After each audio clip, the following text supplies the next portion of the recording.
Your old Toyota is worth more money today than it has been at any point in the last 10 years, and that has almost nothing to do with nostalgia. It has to do with arithmetic. The used market is not sentimental. It does not care that you learned to drive in that truck or that your daughter's car seat left permanent dents in the back bench. What it cares about is one question. Ask cold. How many miles are left in this thing? And what are the odds it costs the next owner a fortune to find out?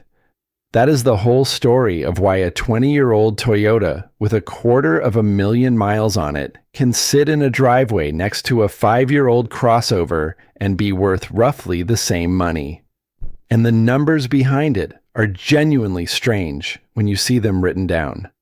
iSeeCars pulled mileage data from 174 million vehicles to work out the odds of any given one reaching 250,000 miles. And across every model in America, the figure came out at 4.8%. The Toyota Sequoia came in at 39.1%, more than 8 times as likely as the average vehicle to hit that number. And of the 25 longest-lasting models, 10 were Toyotas, including the top 4. That is not a marketing claim. That is what happened to actual trucks in actual driveways over actual decades. I have had the valve covers off enough of those iron block Toyota V8s to tell you what the inside of one looks like at 280,000 miles. And the honest answer is that it looks boring. Nothing scored, nothing blued, nothing loose. That is the trick. And it is not a glamorous one. Here is what you are going to get out of the next half hour.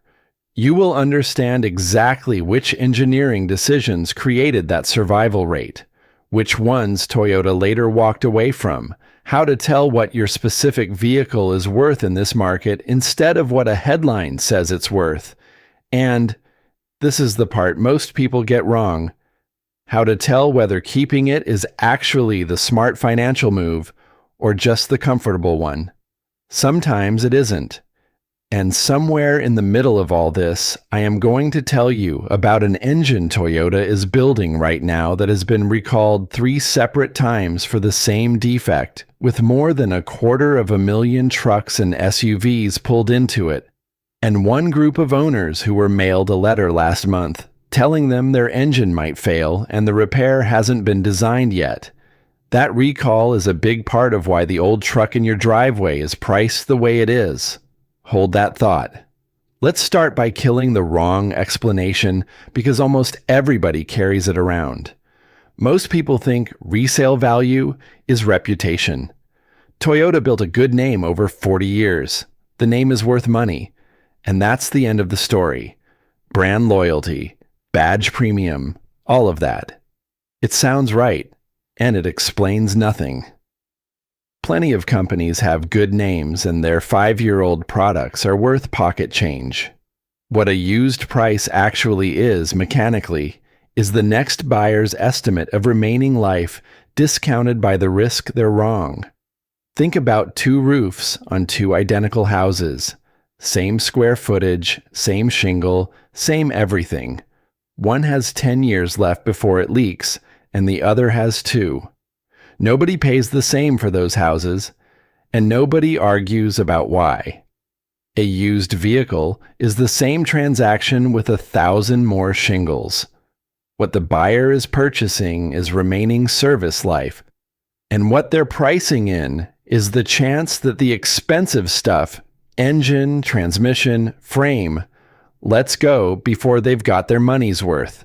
This matters because depreciation is not a side issue in vehicle ownership. Kelley Blue Book puts it plainly. Depreciation is usually the single biggest expense a driver takes on in the first 5 years, and an average 2026 model year vehicle holds only about 45% of its original value after 5 years, a $50,000 vehicle worth somewhere near $2,500. Toyota took the brand resale title for the 10th time in 2026, averaging around 53% retention across the lineup. That 8-point gap is not a badge.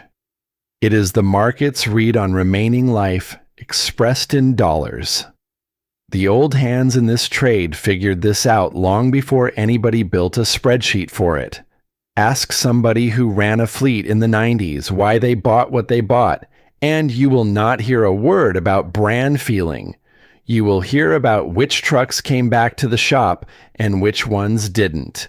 So the real question is what Toyota specifically did in metal that produced those odds. There are about 5 answers, and they are all unfashionable. The first one is the important one, and it is simply this: they refused to make much power. Take the 4.7-liter V8, the 2UZ-FE, the engine that lived under 100 series Land Cruisers, 4th-generation 4Runners, the early Tundras, and the Lexus GX and LX. Where its aluminum block siblings were built light for luxury sedans, the 2UZ got a cast iron block, prioritizing durability over weight savings for heavy-duty work. Toyota built a 300,000-mile engine and then asked it for about 230 horsepower, running at lower revs, every component well inside its design limits.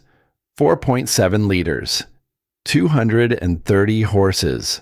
There are 4 cylinders on sale today, making more than that out of a third of the displacement. The technical term is specific output, horsepower per liter. And you can put that phrase down now because the physical picture is what counts. Every combustion event pushes a piston, heats a valve, loads a bearing, and drags a ring across a cylinder wall. If you want more power out of the same size engine, you make each of those events more violent. Higher pressures, higher temperatures, more heat dumped into parts that have to shed it. A low-output engine of a given size is an engine where every single one of those events is gentle. Multiply gentle by 200 million cycles, and you get an engine that looks boring inside at 280,000 miles. We have unusually good evidence for this, and it's one of my favorite stories in the business.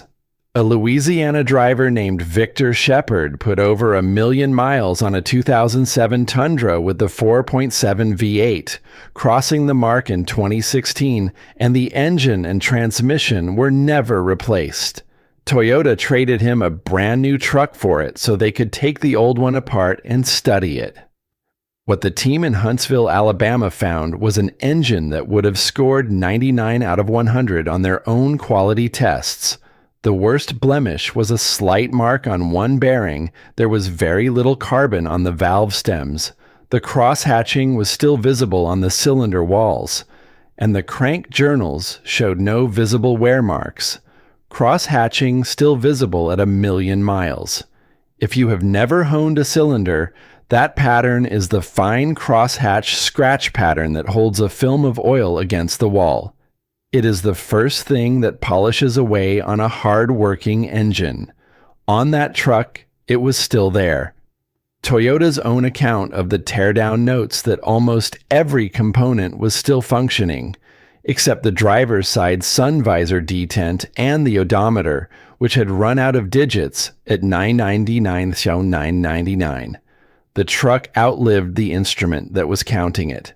Now, one honest caveat before anybody screenshots that. That was one truck driven by a man doing enormous highway mileage, which is the easiest life an engine can have. Warmed up once and left running. He was averaging something like 125,000 miles a year and hit 7 digits in 9 years. Your school-run Sequoia doing 4,000 cold starts a year is a different test entirely. Cold starts are where engines die. The second decision is the maintenance ledger, and this is where I have to be straight with you rather than romantic. Some of these old Toyotas ask more of you than the new stuff does, not less. That 4.7 V8 runs a timing belt, not a chain, and it wants replacing around every 90,000 miles. The job is not cheap, and the alternative is pistons meeting valves.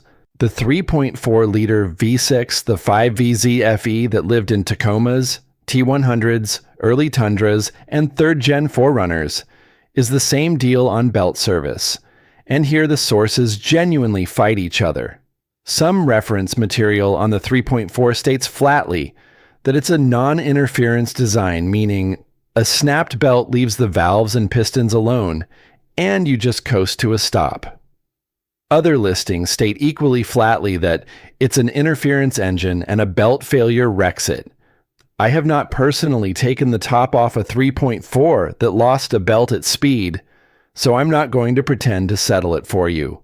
What I will tell you is which way to bet, assume the expensive answer, do the belt on schedule, and the argument never has to be resolved on your dollar. Figure somewhere in the 400 to 800 range done properly with a tensioner, idlers and water pump replaced at the same time. And if a shop quotes you the belt alone without the water pump, they are saving you money today and charging you labor twice. The 4-cylinder truck engines are the opposite story. The 22RE and the 3RZ-FE use timing chains with no scheduled replacement at all. That is why a beat-up 4-cylinder Tacoma with a bad interior still moves fast on the used market, while a nicer V6 with no belt record sits. Third, and I'll keep this one short because it's obvious, once said, there is simply less on board to fail. Port injection instead of direct. Cable throttle on the older ones. 2 or 3 control modules where a current vehicle has 30-odd talking to each other. Fewer things that require a subscription, a dealer tool, or a firmware update to keep working. Fourth, parts. Toyota kept the same drivetrains in production across multiple vehicles for a decade at a time, which means the aftermarket had 20 years to tool up for them. That 4.7 was in production from 1998 to 2011, built in Japan and later in Alabama, and it powered the 100 series Land Cruiser, the early Tundra, the 4Runner, and the Lexus twins. When one engine appears in that many vehicles across that many years, a water pump for it is a commodity item, not a treasure hunt. And then there's the fifth thing, which is not an engine at all, and which decides more of your vehicle's value than everything I've just said put together. The frame. This is where I need to demolish the idea that old Toyotas were invincible, because they weren't, and the company's own paperwork proves it. For 1995 to 2000 Tacomas, Toyota extended a 15-year unlimited mileage corrosion warranty covering roughly 813,000 trucks, and under that program, it would repurchase affected trucks at 1.5 times Kelley Blue Book value, regardless of mileage or condition. Read that again. They were buying trucks back for more than book value because the frames had rusted through and there was no safe repair. The first-generation frames were fully boxed without adequate drainage, so they trapped moisture and rusted from the inside out. It did not stop there. Around 150,000 Tacomas from 2001 to 2004 were recalled in November 2012 over rusted spare tire carriers under the bed, with some later qualifying for frame replacement. Then in November 2016 came the class action settlement, roughly $3.4 billion covering about 1.5 million vehicles, including 2005 to 2010 Tacomas, 2005 to 2008 Sequoias, and 2007 to 2008 Tundras, providing inspection and full frame replacement where needed, and staying valid even if the truck was later resold. The claims were that Toyota provided inadequate rust protection. The company admitted no liability or wrongdoing in settling. And in 2020, there was a limited service campaign on 2011 to 2017 Tacomas. Toyota's figure was around 320,470 trucks, aimed mostly at cold climate states. So no, they were not perfect. They were superb where it mattered mechanically and genuinely weak in one specific place. And that weakness is now the single biggest variable in what your truck is worth. Which is why the same year, same mileage, same trim Tacoma is a very different asset in Tucson than it is in Buffalo. practical version, and please take the safety part seriously. Get it up on jack stands, plural, on a hard flat surface, not a jack, not a stack of blocks, and not on the same day you've been drinking coffee for 8 hours and feel invincible. Take a small ball-peen hammer and tap along the frame rails, around the leaf spring hangers, around the cross members, and the shock mounts. Sound is your instrument. Solid steel gives you a sharp ring. Rust-scaled steel gives you a dull thud. Perforated steel gives you a hole in a shower of orange flakes. And at that point, you are done inspecting, and you are looking at either a frame replacement or a decision. Do not talk yourself into, "I'll keep an eye on it." A frame that flexes is not a maintenance item. Since you've made it this far, and we've got the market numbers and the whole recall story still ahead, subscribing takes a second, and it's the only thing I'll ask you for. Next up is what these things are actually selling for right now, which is where a lot of owners are pleasantly shocked and a few are about to be disappointed. Let's do real money, because the headline version of this topic is mostly lies by omission. The backdrop first. The average new vehicle in June of this year transacted at $49,758. The average auto loan rate was running just under 9.6%, and the average monthly payment sat at $763. Meanwhile, average used listing prices hit $27,27, up about 6% year over year, and the highest since the summer of 2023. And the affordable end has almost nothing in it. Supply of used vehicles under $15,000 was down to 33 days against 47 for the market overall. On top of that, the average vehicle on American roads is 12.8 years old, with 289 million of them out there and only about 4.5% getting scrapped each year. Put those together, and you get the actual mechanism. There is a large, permanent, growing population of people who need a vehicle that works and cannot get anywhere near $50,000 or $760 a month. Those people are the bidders for what you own. They are not buying charm. They are buying the cheapest remaining service life on the market. And a Toyota that has already proved it survives is the lowest risk unit on the lot. Now the specifics, and here's where I'll be the wet blanket. Yes, third generation 4Runners have gone silly. A 1999 Limited with a 165,000 miles sold in Irvine, California in April of this year for $16,500. Several have gone north of $40,000 against a new 2026 model starting around $42,070 and original stickers between roughly $28,000 and $36,000. The FJ Cruiser has done something similar, typically trading in the $13,000 to $30,000 band, with clean low-mileage examples regularly clearing $30,000 on trucks that originally retailed between $23,000 and $29,000. But those are the top of the market, not the middle of it, and I'd be doing you no favors pretending otherwise. Those $40,000 results are unmodified, rust-free, well-documented, low-mileage, four-wheel drive examples. The strong sales are consistently stock trucks with four-wheel drive. The weak ones are high-mileage two-wheel drive examples with mismatched modifications. Because as a rule, unmodified clean vehicles sell for more, whatever the person who installed the lift kit believes. If your Camry has 240,000 miles, a cracked dash, and a check engine light, it is a good, useful, sellable vehicle.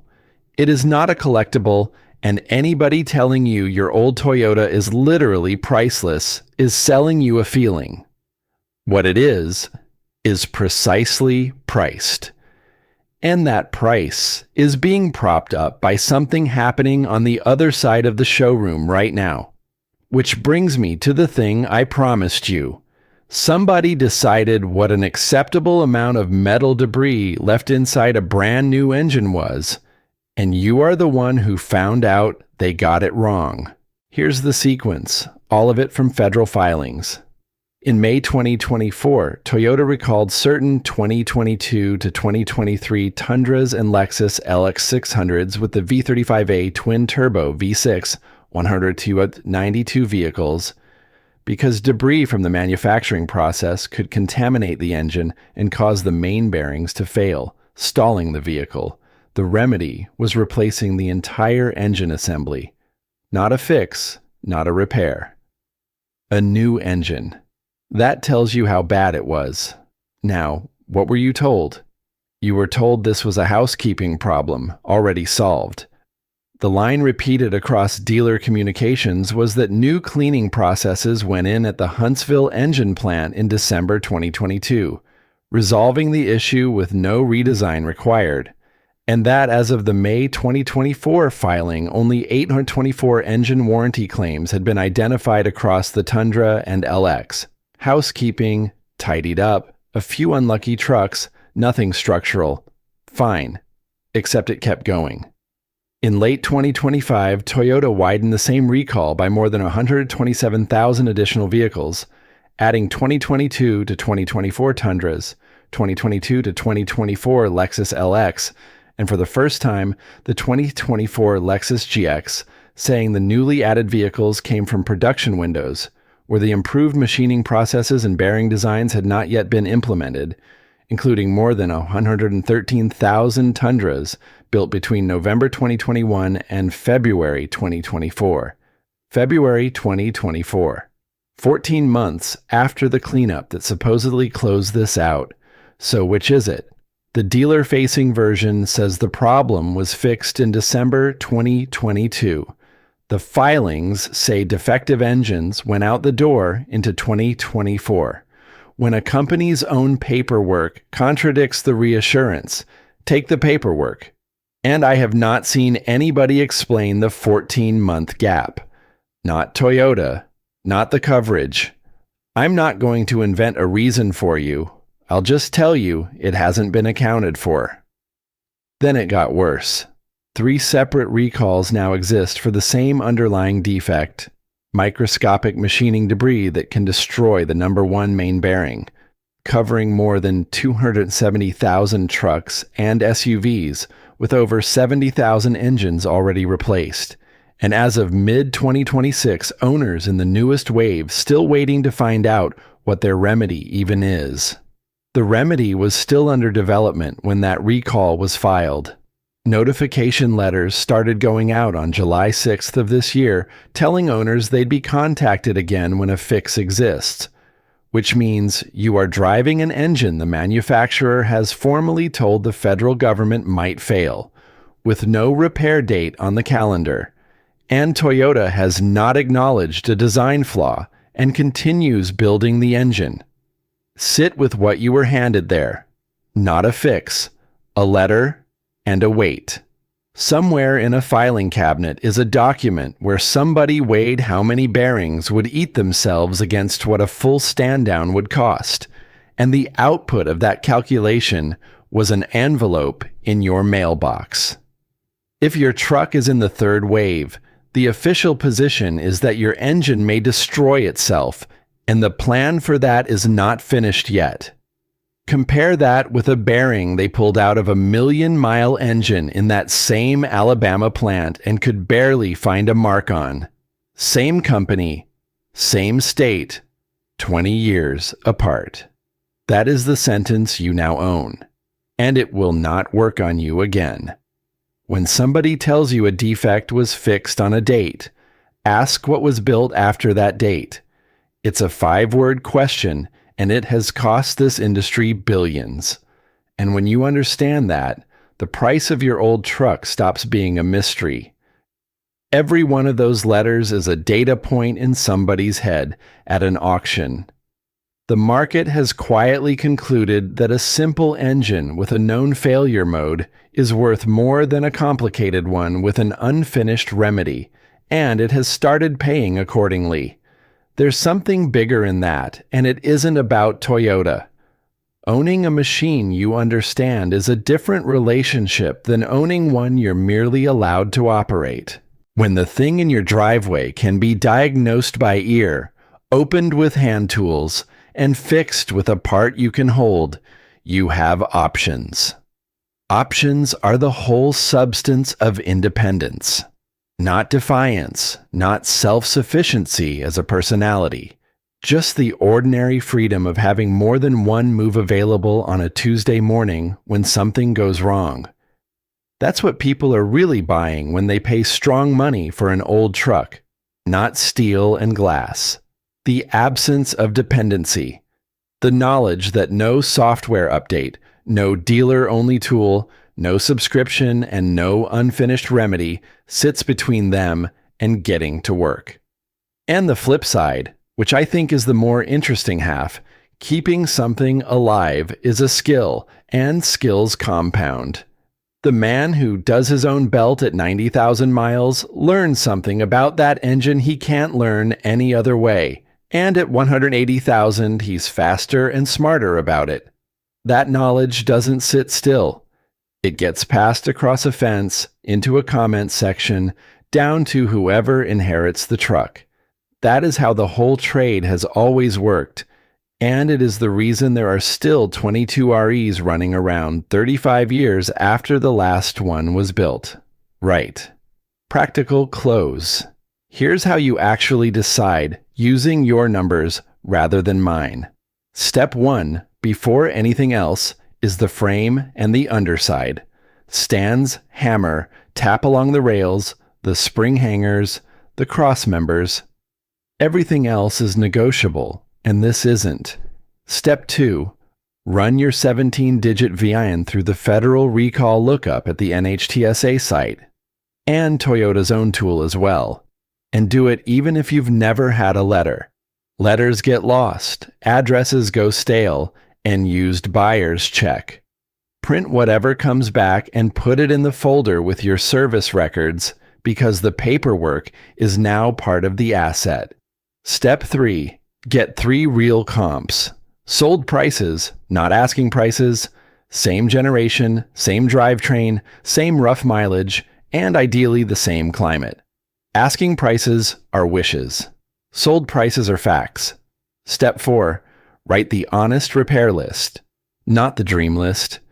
Everything that's actually deferred. Belt, water pump, hoses, ball joints, the leaking rear main, the tires you've been ignoring.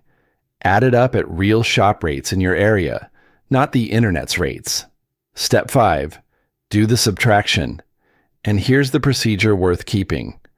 Take your realistic sold comp number, subtract the honest repair list, and you have what I'd call the true walkaway figure. What keeping it actually costs you compared with cashing out today.